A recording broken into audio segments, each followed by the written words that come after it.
मैं आपकी पूजा YouTube channel पर स्वागत करती हूँ। हमारा आज का विषय श्री गणेश जी द्वारा चंद्रमा को श्राप की कथा। प्राचीन काल की बात है। कैलाश शिखर पर नेक देव द्रिव ऋषिगण के साथ ब्रह्मा जी भी एक उच्च आसन पर विराजमान थे। वहीं पर एक अन्य आसन पर भगवान शंकर भी माता पार्वती के साथ बैठे थे।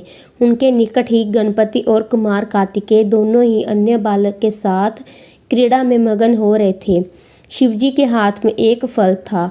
वे सोच रहे थे कि यह किसे दिया जाए। पार्वती जी से पूछा तो वो कभी कहती कि गणेश को दे दीजिए और कभी कहती कुमार को देना उचित होगा। जब वे कुछ निश्चित ना कर पाए तो शिवजी ने उससे बाद में विचार करने के उद्देश्य से अपने पास रख लिया। अब दोनों बालक गणेश और कुमार उस फल की मांग करने लगे। उनका अधिग्रह आधा बढ़ गया। शिवजी ने ब्रह्मा जी से पूछा, ब्राह्मण ये पूर्ण फल देवदर्शी नारद जी दे गए थे, इससे ये दोनों बालक मांग रहे हैं। फल एक ही है और आधा फल कोई लेना नहीं चाहता। ऐसी स्थिति में आप ही निर्णय कीजिए कि ये इनमें से किसे दिया जाए। ब्रह्मा जी विचार करके बोले, यदि फल एक ही है तो नियम अनुसार कुमार को दिया जाना चाहिए, क्योंकि किसी भी वस्तु पर बड़े बालक का अधिकार पहले पहुंचता है। ब्रह्मा जी की बात सुनकर शिवजी ने यह फल कुमार को दे दिया। यह देकर गणपति रुष्ट हो गए।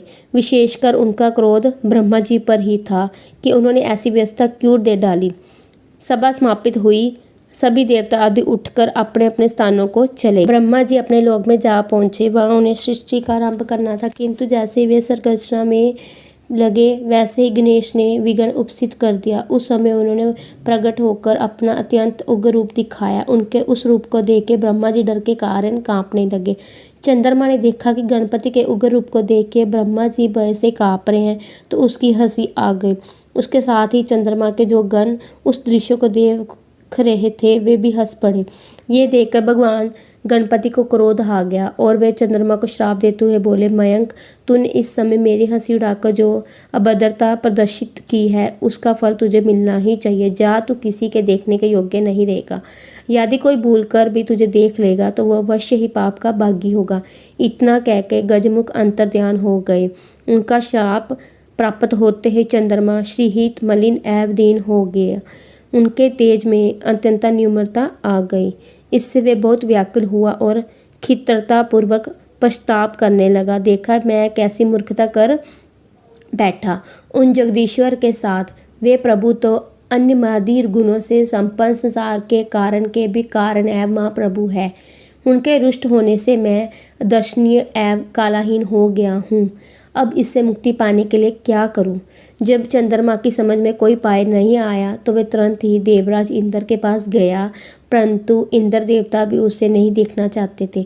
उन सभी ने अपनी अपनी आंखें झुका ली। इंद्र ने भी उसकी ओर ना देखते हुए पूछा, अरे चंद्रमा, तुम्हारी ये दशा कैसे हुई? क्या गजाकरण के श्राप का भी प्रभाव है? ये सब बात स्पष्ट कहो। चंद्रमा बोला, देवराज, आपसे क्या छिपा है? सब कुछ जानते हुए भी अनजान बनकर क्यों पूछ रहे हो? अब शीघ्र ही मेरे श्राप मुक्त होने के यत्न करो, अन्यथा समस्त संसार ही मेरे शापित होने से अशुभ फल भोगेगा।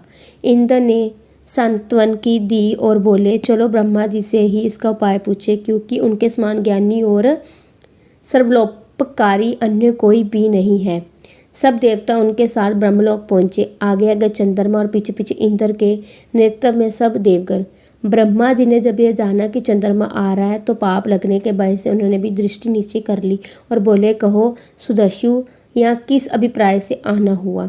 अरे तुम्हारे पीछे तो देवराज इंद्र और समस्त सुरगण ही चले आ रहे हैं। ब्रह्मा जी के प्रश्न का उत्तर सुरपति ने दिया।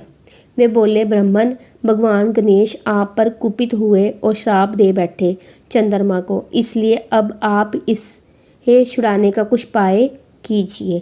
हम सभी देवता इस प्रयोजन से आपकी सेवा में उपस्थित हुए हैं।